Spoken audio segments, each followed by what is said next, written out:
Dream to become the next Sir Isaac Newton or Albert Einstein? Learn from the master. Refath Bari. Watch his videos to achieve your dream. Today's lecture number 77 What is the topic? Oh, that's a good question. Orthogonal matrices, part 2. You can tell I'm creative at creating titles.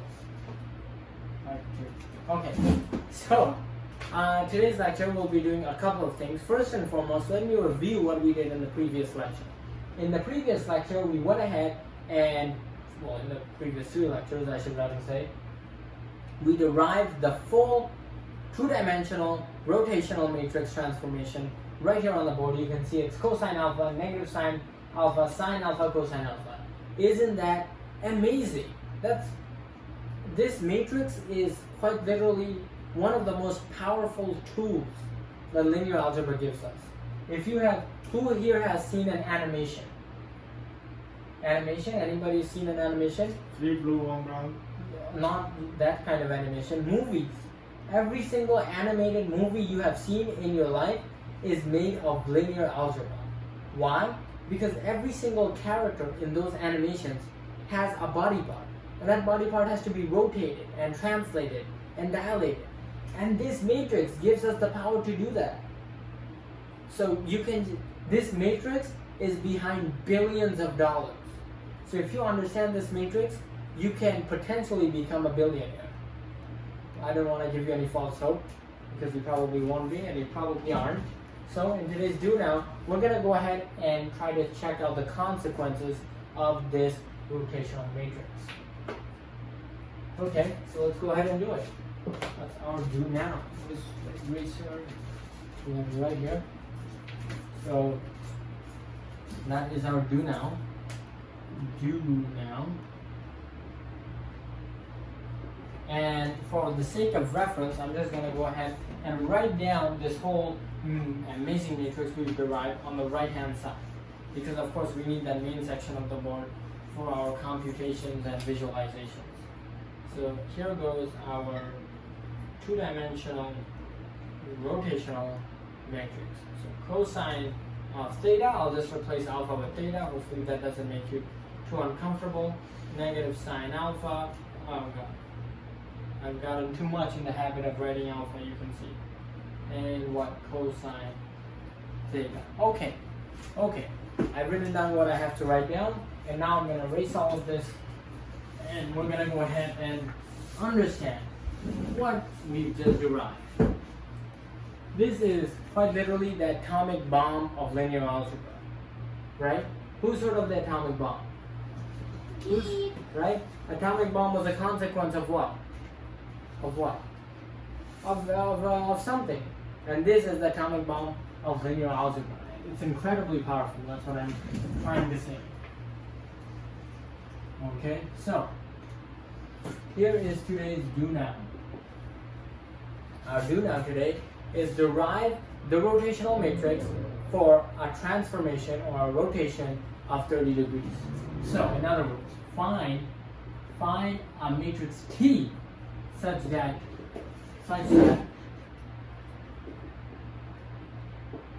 that matrix rotates any given vector by 30 degrees.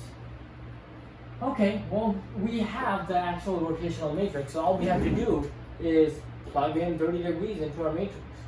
But before I do that, I'll give you folks a few seconds to go ahead and do the Do Now. So take some time, take a few seconds, and try out the Do Now. Okay, hopefully that was enough time. Let's go ahead and actually sub in. Right, so I know my theta is 30 degrees. But first and foremost, before getting into any analytic computations, I want to actually visualize what's happening here. What's happening is I have a vector. Right? I have a vector, let's call it u. And then I'm rotating that vector around the origin, or around whatever point of interest that I have, around the origin by 30 degrees. So you can imagine I'm ending up with some vector u prime, or better yet w. Okay? Hopefully that makes sense, right? Now, I know the coordinates of my vector. Let's say the coordinates of my vector u is, who wants to give me 2 numbers? from the audience? Just shout out 2 random numbers. Thank you. 2 and 3. I like those numbers. I really like 2 and 3. Now, what we're going to do is find what happens to the vector 2, 3 after I rotate it 30 degrees. Chances are you probably don't know what's going to happen to it, and I don't know either. But this rotational matrix will tell us. Okay? So let's go ahead and plug it in. Right? So where do I have space? I have space right here. So I'm going to write in cosine of 30 minus sine of 30. Oh God, of course I don't have space. Minus sine of 30. And after, this visualization is over with, so, I don't think we need it anymore, other than the fact that u is 2, 3. So I'll have cosine 30 negative sine of 30, and I better flip my chair the other way so we can get things moving. So I have cosine 30 negative sine of 30, negative sine of 30, and then I'll have sine of 30. Okay, I almost wrote sin. Sine of 30 and cosine of 30.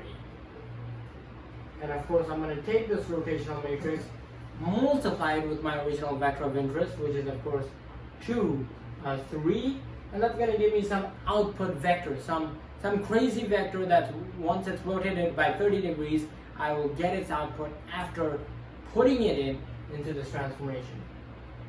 Okay, so that's my vector of interest. Let's just call it A prime, B prime, whatever. Okay, my job right now is just to go ahead and simplify this. So how can I simplify this? Well, cosine of 30, I can only imagine what that is. Cosine of 30 is going to be equivalent to sine of 30. Sorry, sine of 60. And sine of 60 is what? Well, you can just go ahead and draw the 30, 60, 90 triangle here if you forgot.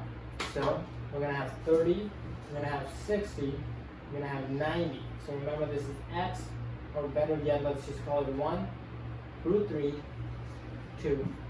So cosine of 30 is simply going to be what? Simply going to be cosine of 30, so adjacent over hypotenuse, right? Am I even right? Adjacent over hypotenuse, giving us cosine of 30 is equal to root 3 over 2.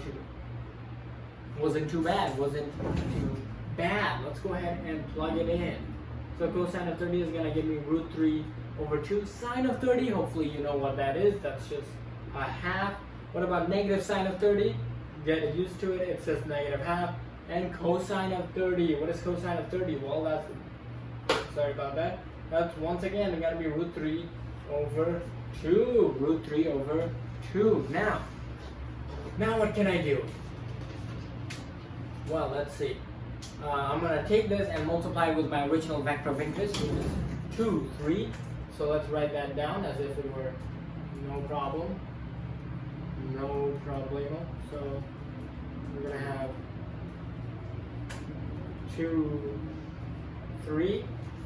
So how are we going to do that? Well, 2 times the first column and 3 times the first column. Add them up, you get the result. So I'm going to write that out as 2 times the first column, and of course I'm going to botch the handwriting here, so it's worth writing it down neatly. So I'm going to have 2 times root 3 over 2 and a half, plus what? Plus 3 times minus half and root 3 over 2. Now you can see that I haven't chosen this problem very carefully, and it seems like we've got, yes, that's right, good job, good job. As a matter of fact, that is exactly what we're doing. After we multiply this scalar by this vector, what am I going to get? Well, hopefully I have enough space. You know what? I'll flip my chair once again. And here we are. Now let's do this. So this scalar 2 times this vector is going to give me what? Well, all the fractions are just going to become rational numbers. They're already rational. They're just going to become integers or something. I'm not quite sure what I'm talking about. So 2 times a half is going to be 1 plus 3 times negative half, negative 3 halves, 3 root 3 over 2. I add these up, I get my final vector. And what is my final vector? It is the following. It's going to be root 3 minus 3 over 2, and 1 plus 3 root 3 over 2. What a vector, folks. And hopefully you understood what we just did. That was only the beginning, that was the do now, but thankfully we have a shorter lesson to compensate. Okay, so hopefully that made sense. Okay, now let's begin our lesson, okay? So in our lesson, we're going to take a look at the determinant of this thing. I have no idea what the determinant is going to look like, full disclosure, but let's go ahead and take a look what it's going to be, okay? I mean, this is an orthonormal matrix, so it's going to be pretty freaky, if I do say so myself. So, go ahead and erase all of this. Gosh.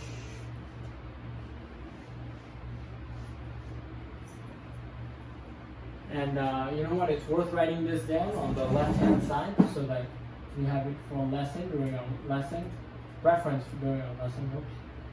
I'll have cosine of theta and sine of theta and negative sine of theta and cosine of theta. Okay, let's take this thing out. Okay, and now what I'm going to do is just go ahead and compute the determinant of this thing, which I've been waiting forever to do. Literally, I've been waiting forever. So, what is the determinant of this thing? Well, I'm going to get cosine, right? So, let's call this matrix T, shall we?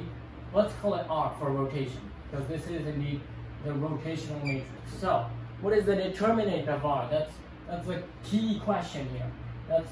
That's really the question I'm asking. The determinant of my rotational matrix. Who wants to take a shot? Who wants to take a shot? Okay, somebody wants to take a shot, but let's take a look at what it is. So, determinant of a square matrix of order 2 is of course going to be AB minus BC, right? Okay, but what is A? What is G? What is B? What is C?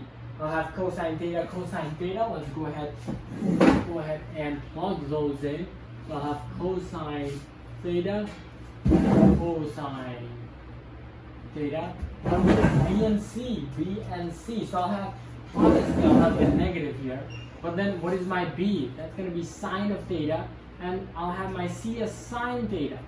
Right now, watch what happens. This is almost like I rigged the expression. It's almost like I kind of wanted this to happen, but look what happens. I get cosine squared of theta plus sine squared of theta. What could be better? The determinant is 1.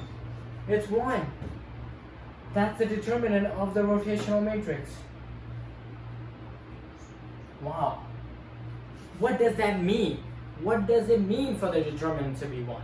That's what we're going to explore in today's exit lesson. So, exit step. Now, when you have a determinant of 1, that's something very, very special. And you should recognize what that means. As a matter of fact, that's a question in today's exit step. What does the determinant of 1 mean for our rotational matrix? I'll give you a few seconds, 5 seconds at most, to go ahead and answer that question. Go ahead and comment down below, what do you think a determinant of 1 signifies for our rotational matrix?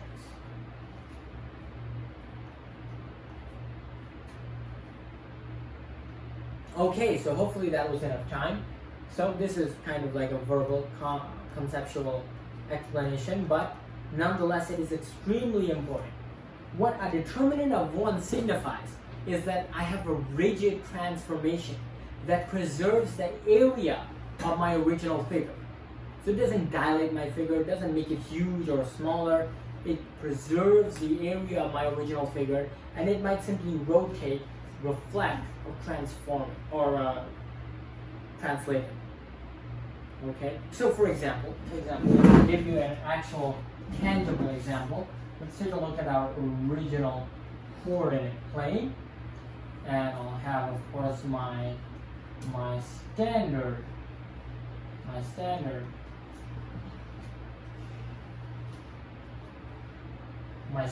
grid right here, x, y, x and y. And this is of course where working in R2, so don't get scared. We're not going to R3 just yet. Although our rotational matrix in R3 isn't much different from this, it can get a tad bit crazy out there. Okay, so now I'm gonna take a matrix. Let's take a matrix. U. Let's say it goes here. Let's take a matrix V and let's say it goes here. Okay, so let's call this U. Let's call this V, and you can see the parallelogram formed by these matrices is something like.